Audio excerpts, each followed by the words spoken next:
Focus on your goal. সামান্য দিয়ে পৃথিবীতে কিচ্ছু হয় নাই, সামান্য দিয়ে পৃথিবীতে কিছুই হয় নাই।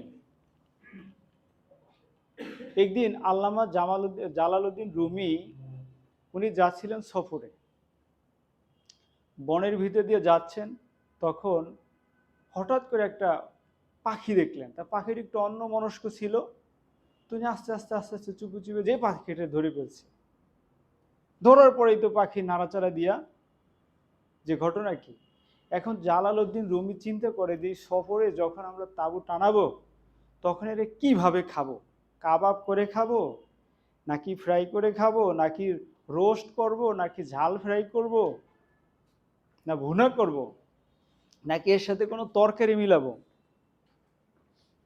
এখন এই চিন্তা করতেছে জালালউদ্দিন রুমি কি করতেছে, মুভ করতেছেন।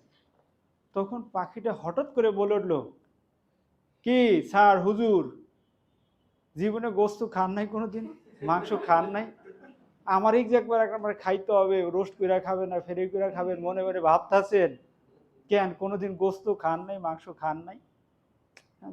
ঘটনা কি কয়, আমি যেটা ভাবি তো বলে ফেলছে।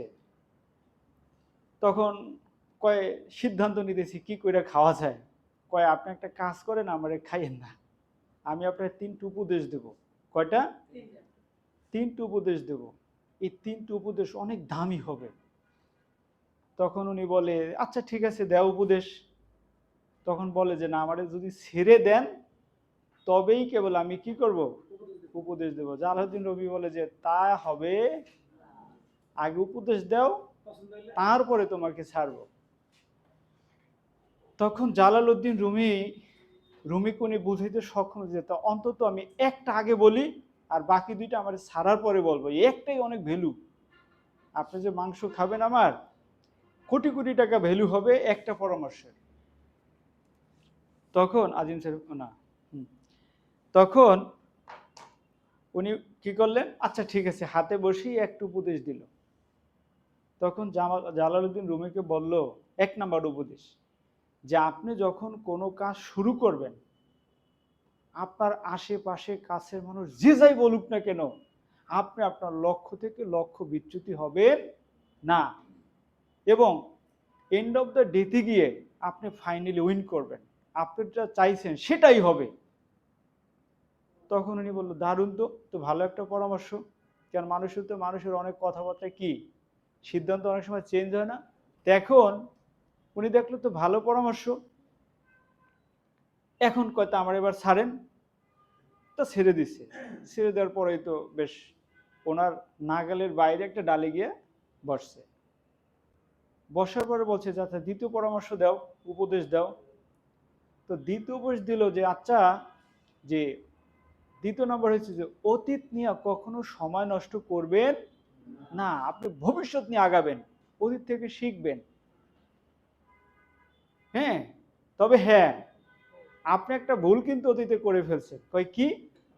ভাই আমাকে যে ছেড়ে দিচ্ছেন, আমাকে যদি জবাই দিয়ে খাইতেন, আমার পেটের ভিতরে কয়েকটা পাথর ছিল, এই পাথর বিক্রি করে আপনার 3 পুরুষের আর কোনো কাজ লাগতো না, এত ভ্যালুয়েবল পাথর আমার পেটে ছিল।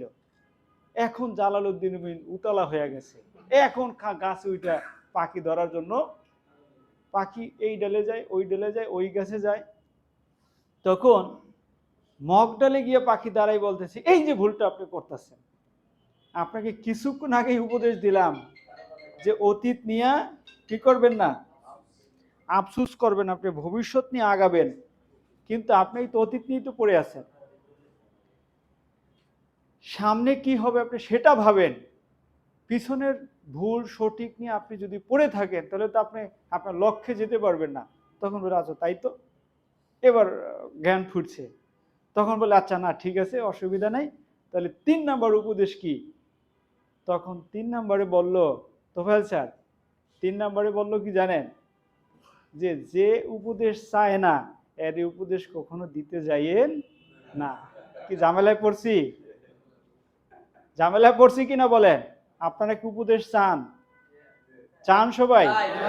সবাই চান? সবাই চান? আসলে তাহলে আর অসুবিধা নাই। কেন উপদেশ যদি না চান আর এর যদি উপদেশ দেন তাহলে আপনি বিপদে কনফার্ম পড়বেন। তখন জালালউদ্দিন রুমি কি করলেন, যে দারুণ তো, খুব দারুণ একটা আইডিয়া দিল, যাক আলহামদুলিল্লাহ শুকরিয়া। এখন ব্যাপার হলো যে উপদেশ আপনাকে নিতে হবে এবং সেটাকে মানতে হবে, তবে আপনি উইন করবেন। আমরা আছি সবাই?